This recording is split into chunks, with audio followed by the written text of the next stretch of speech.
Andersen's Fairy Tales by Hans Christian Andersen. The Elderbush. Once upon a time there was a little boy who had taken cold. He had gone out and got his feet wet, though nobody could imagine how it had happened, for it was quite dry weather. So his mother undressed him, put him to bed, and had the teapot brought in, to make him a good cup of elderflower tea. Just at that moment the merry old man came in, who lived up atop of the house all alone, for he had neither wife nor children, but he liked children very much, and knew so many fairy tales that it was quite delightful. "Now drink your tea," said the boy's mother, "then perhaps you may hear a fairy tale." "If I had but something new to tell," said the old man. "But how did the child get his feet wet?" "That is the very thing that nobody can make out," said his mother. "Am I to hear a fairy tale?" asked the little boy. "Yes, if you can tell me exactly, for I must know that first, how deep the gutter is in the little street opposite, that you must pass through in going to school." "Just up to the middle of my boot," said the child, "but then I must go into the deep hole." "Aha! That's where the wet feet came from," said the old man. "I ought now to tell you a story, but I don't know any more." "You can make one in a moment," said the little boy. "My mother says that all you look at can be turned into a fairy tale, and that you can find a story in everything." "Yes, but such tales and stories are good for nothing. The right sort come of themselves. They tap at my forehead and say, 'Here we are.'" "Won't there be a tap soon?" asked the little boy. And his mother laughed, put some elderflowers in the teapot, and poured boiling water on them. "Do tell me something, pray do." "Yes, if a fairy tale would come of its own accord, but they are proud and haughty, and come only when they choose." "Stop," he said all on a sudden. "I have it. Pay attention. There is one in the teapot." And the little boy looked at the teapot. The cover rose more and more, and the elderflowers came forth so fresh and white, and shot up long branches. Out of the spout even did they spread themselves on all sides, and grew larger and larger. It was a splendid elderbush, a whole tree, and it reached into the very bed and pushed the curtains aside. How it bloomed, and what an odor! In the middle of the bush sat a friendly-looking old woman in a most strange dress. It was quite green, like the leaves of the elder, and was trimmed with large white elderflowers, so that at first one could not tell whether it was a stuff or a natural green in real flowers. "What's that woman's name?" asked the little boy. "The Greeks and Romans," said the old man, "called her a dryad, but that we do not understand. The people who live in the new booths have a much better name for her. They call her Old Granny, and she it is to whom you are to pay attention. Now listen, and look at the beautiful elderbush. Just such another large blooming elder tree stands near the new booths.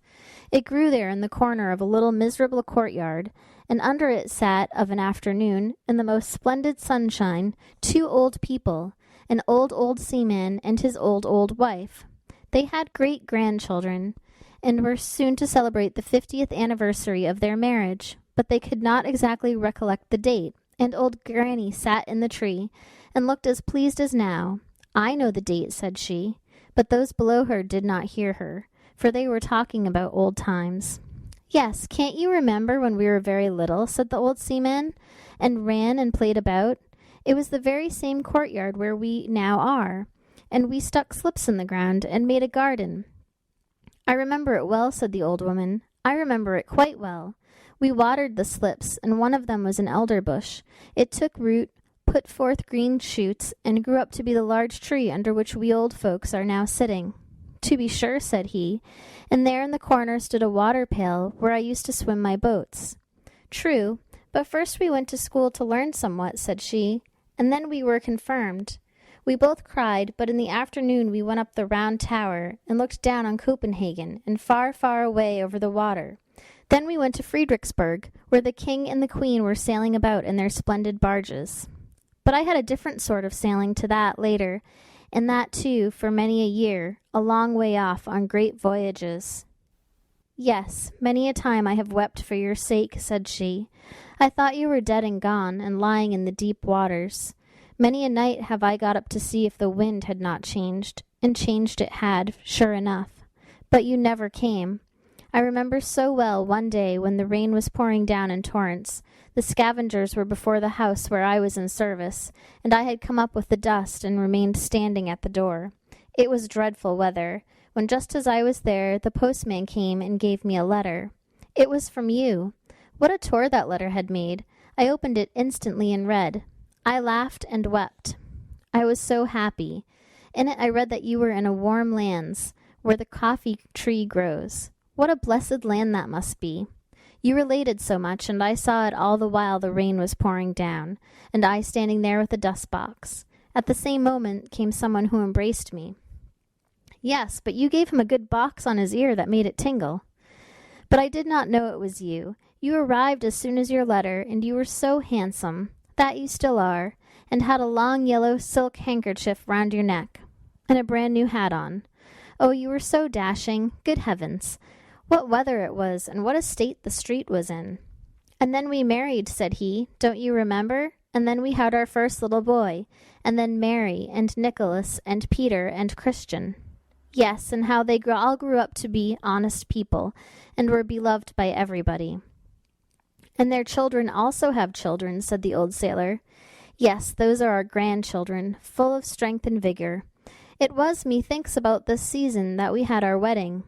Yes, this very day is the 50th anniversary of the marriage, said old Granny, sticking her head between the two old people, who thought it was their neighbor who nodded to them.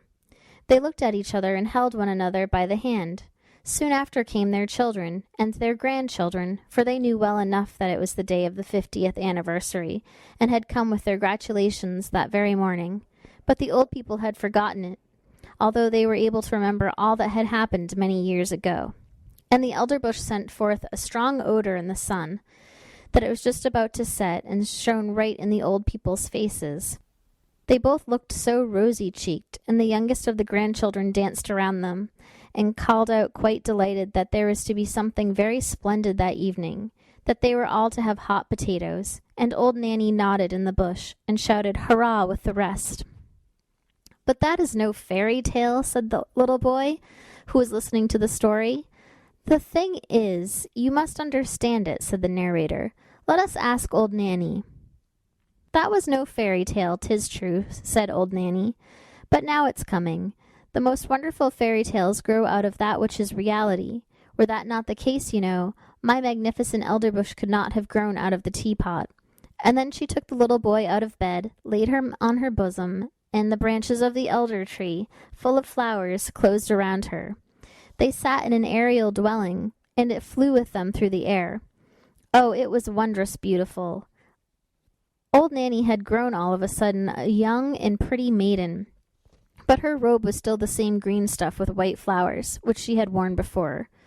On her bosom she had a real elderflower, and in her yellow waving hair a wreath of the flowers. Her eyes were so large and blue that it was a pleasure to look at them. She kissed the boy, and now they were of the same age and felt alike. Hand in hand they went out of the bower, and they were standing in the beautiful garden of their home.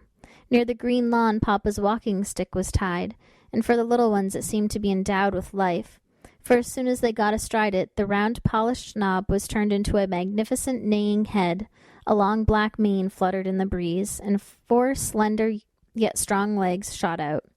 The animal was strong and handsome, and away they went at full gallop round the lawn. Huzzah! Now we are riding miles off, said the boy. We are riding away to the castle where we were last year. And on they rode round the grass plot. And the little maiden, who, we know, was no one else but old Nanny, kept on crying out, Now we are in the country. Don't you see the farmhouse yonder? And there is the elder tree standing beside it, and the cock is scraping away the earth for the hens. Look, how he struts. And now we are close to the church. It lies high upon the hill, between the large oak trees, one of which is half decayed. And now we are by the smithy, where the fire is blazing, and where the half-naked men are banging with their hammers till the sparks fly about. Away, away, to the beautiful country seat. And all that the little maiden, who sat behind on the stick, spoke of, flew by in reality. The boy saw it all, and yet they were only going round the grass plot. Then they played in a side avenue, and marked out a little garden on the earth, and they took elder blossoms from their hair, planted them, and they grew just like those the old people planted when they were children, as related before. They went hand in hand, as the old people had done when they were children, but not to the Round Tower or to Friedrichsburg. No, the little damsel wound her arms round the boy, and then they flew far away through all Denmark. And spring came, and summer, and then it was autumn, and then winter, and 1,000 pictures were reflected in the eye and in the heart of the boy. And the little girl always sang to him, "This you will never forget." And during their whole flight the elder tree smelt so sweet and odorous. He remarked the roses and fresh beeches, but the elder tree had a more wondrous fragrance, for its flowers hung on the breast of the little maiden, and there too did he often lay his head during the flight. "It is lovely here in spring," said the maiden, and they stood in a beechwood that had just put on its first green, where the woodruff at their feet sent forth its fragrance, and the pale red anemone looked so pretty among the verdure. "Oh, would that it were always spring in the sweetly smelling Danish beech forests." "It is lovely here in summer," said she, and she flew past old castles of bygone days of chivalry, where the red walls and the embattled gables were mirrored in the canal, where the swans were swimming, and peered up into the old cool avenues. In the fields the corn was waving like the sea. In the ditches red and yellow flowers were growing. Wild drone flowers and the blooming convolvuluses were creeping in the hedges, and towards evening the moon rose round and large, and the haycocks in the meadow smelt so sweetly. "This one never forgets." "It is lovely here in autumn," said the little maiden, and suddenly the atmosphere grew as blue again as before. The forest grew red and green and yellow-colored. The dogs came leaping along, and whole flocks of wildflower flew over the cairn, where blackberry bushes were hanging round the old stones. The sea was dark blue, covered with ships full of white sails, and in the barn old women, maidens, and children were sitting picking hops into a large cask. The young sang songs, but the old told fairy tales of mountain sprites and soothsayers. Nothing could be more charming. "It is delightful here in winter," said the little maiden, and all the trees were covered with hoar-frost. They looked like white corals. The snow crackled underfoot, as if one had new boots on, and one falling star after the other was seen in the sky. The Christmas tree was lighted in the room. Presents were there, and good humor reigned. In the country the violin sounded in the room of the peasant. The newly baked cakes were attacked. Even the poorest child said, "It is really delightful here in winter." Yes, it was delightful, and the little maiden showed the boy everything, and the elder tree still was fragrant, and the red flag and the white cross was still waving, the flag under which the old seamen and the new booths had sailed. And the boy grew up to be a lad, and was to go forth in the wide world, far, far away to warm lands where the coffee tree grows. But at his departure the little maiden took an elder blossom from her bosom and gave it to him to keep, and it was placed between the leaves of his prayer book.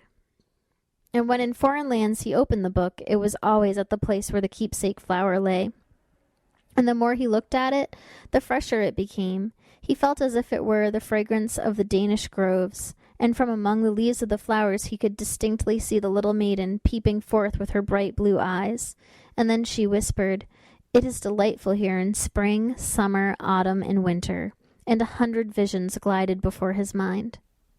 Thus passed many years, and he was now an old man, and sat with his old wife under the blooming tree. They held each other by the hand, as the old grandfather and grandmother yonder in the new booths did, and they talked exactly like them of old times and of the 50th anniversary of their wedding. The little maiden, with the blue eyes and her elder blossoms in her hair, sat in the tree, nodded to both of them, and said, "Today is the 50th anniversary." And then she took 2 flowers out of her hair and kissed them. First they shone like silver, then like gold, and when they were laid them on the heads of the old people, each flower became a gold crown. So there they both sat, like a king and a queen, under the fragrant tree, that looked exactly like an elder. The old man told his wife the story of old Nanny, as it had been told to him when a boy, and it seemed to both of them it contained much that resembled their own history, and those parts that were like it pleased them best. "Thus it is," said the little maiden in the tree. "Some call me Old Nanny, others a Dryad, but in reality my name is Remembrance. 'Tis I who sit in the tree that grows and grows. I can remember, I can tell things. Let me see if you have my flowers still." And the old man opened his prayer book. There lay the elder blossom, as fresh as if it had been placed there but a short time before, and Remembrance nodded, and the old people, decked with crowns of gold, sat in the flush of the evening sun. They closed their eyes, and, And, yes, that's the end of the story. The little boy lay in his bed. He did not know if he had dreamed or not, or if he had been listening while someone told him the story. The teapot was standing on the table, but no elder tree was growing out of it, and the old man who had been talking was just on the point of going out of the door, and he did go. "How splendid that was," said the little boy. "Mother, I have been to warm countries." "So I should think," said his mother. "When one has drunk 2 good cupfuls of elderflower tea, 'tis likely enough one goes into warm climates." And she tucked him up nicely, lest he should take cold. "You have had a good sleep while I have been sitting here, and arguing with him whether it was a story or a fairy tale." "And where is old Nanny?" asked the little boy. "In the teapot," said his mother, "and there she may remain." End of the Elderbush.